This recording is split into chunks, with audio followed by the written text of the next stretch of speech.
Yo, what's up? This is Ian, and in this video, I'm going to talk about how I am making a DIY grommet. And not this, I'm just going to tell you why I did that. So, the problem is when you get a grommet, see this groove like right there, this groove, like they come in different widths, but most of them, if you go to all the like regular, like the auto body shops or Lowe's or most hardware stores, they're not going to get any bigger than this little space. I needed two that had to be 3/16, and then go away, mosquito, and then a couple more. And so I got the idea of, well, you can go online. Like one place, if you want to buy them, is a place called Mcmaster-carr, and you can buy them, but you're going to buy to get a whole bunch. Like, you see those two wires there coming out the top there? Like, so I bought like a bag of grommets that fit. So again, the problem was like these, the material thickness, like I couldn't find, so I had to buy them online. Anyways, in this video, I made grommets out of, I'll show you what I did, cork. Here's one.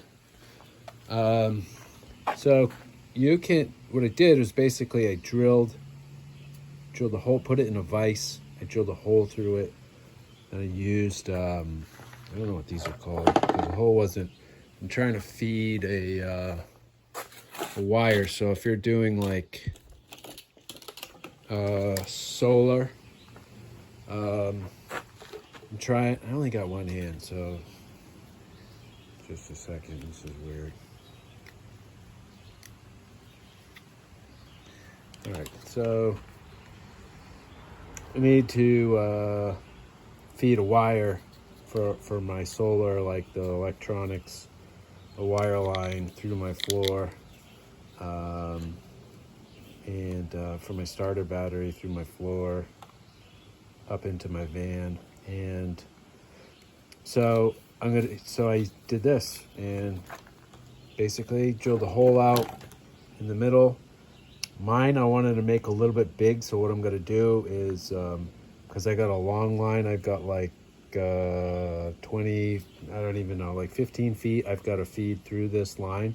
So I want it to be kind of loose at first, and then afterwards what I'm going to do is I'll fill it with, once the line's in there, that black loom line's in there, I'll fill it with Sikaflex. This stuff works great. I was actually thinking about, kind of wondering how I could, this is Sikaflex 227. It's kind of a rubbery type material. There's a blob of it somewhere here. Looking for that blob. Anyways, you can use it to like seal cracks and stuff. It's kind of flexible. Pretty good. So like this rivet, or it's not a rivet, grommet, like see I cut the hole, and yep, see, so that's pretty good. So then like I'm gonna do something like that, except the hole is in aluminum. And what I'll do first is I'm gonna take some of this Sikaflex here and I'll go around that groove, and just to give it a little bit more adherence and a little bit more strength. And the inside this, before I feed the line through it, I'm gonna kind of fill it a little bit before and make sure it kind of gets all the sides, and it'll kind of help make it a little bit more durable. But I mean, this is cork, so you can cut. Basically what I did, I used to cut that groove, I used a utility knife, and not on this one, but this isn't one I'm going to use. This was just a test one. Another one, which is like, where is it? Oh, okay. So this one I'm going to use. It's a little bit cleaner looking. So that's going to go through the floor, and it's metal. And I'll put some sealant there. So come out the bottom. Yeah, what was I going to say? I was going to say something. Now I forget what I was going to say. I also did them another way. So but this is like accessible. Most people have this. Most people won't have this. This is cork underlay. It's a 1/4 inch thick. And what I did, I'll show you what I did, the finished product, because I already did that one. Basically, what did I do? So I made a rivet this way too. Or not a rivet, I keep saying rivet, I mean grommet. So I got 3 of these things, right? I cut them out with a hole saw. I had some different size hole saws. I put some Sikaflex here, glued them together, sandwich them, let them set overnight. Next day, I came out and put this in the hole, and then more Sikaflex, and then, oh, this is the wrong size. Imagine this is the same size as this bottom one. And then I sandwiched them together. I took a bolt and I put a bolt through this with, I say washers, not really washers, but they're like pieces of aluminum that I cut out. So I basically made a sandwich, and that's how I got them to stick all, clamp them all together. Pieces like this. Like these. See these little pieces of aluminum? That's for my floor.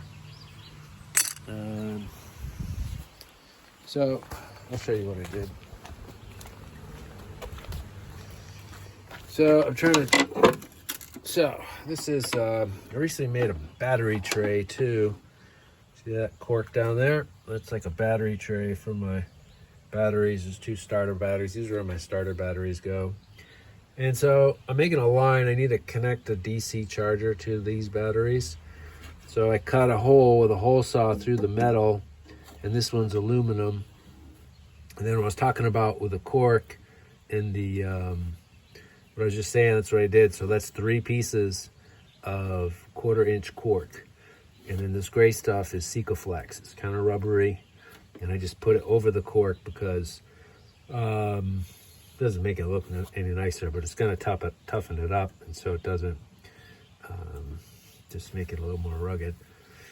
So yeah, and then the holes, I'm going to use the rivets. I don't know if you're going to be able to see, but not the rivets, the grommets. So yeah, so the lines are going to come up through there. They're going to go over here. And this is all my solar batteries. And that's going to go back in there. Of course, you can't see anything. But yeah, so anyways, that's how to, I was looking online, like how to make a grommet, like DIY grommets and all this stuff. And I didn't find much. I saw someone use a piece of hose, some kind of hose, and then they cut a slit down the hose lengthwise, and they wrap the hose like around the metal, and that could work too. Personally, I think this is a little better. Cork's a little bit easier to mold than rubber. Rubber's a little bit more rugged, but this is pretty tough. And then when I combine it with Sikaflex, and it's gonna be pretty good. So anyways, that's my 2 cents. You could cut this up.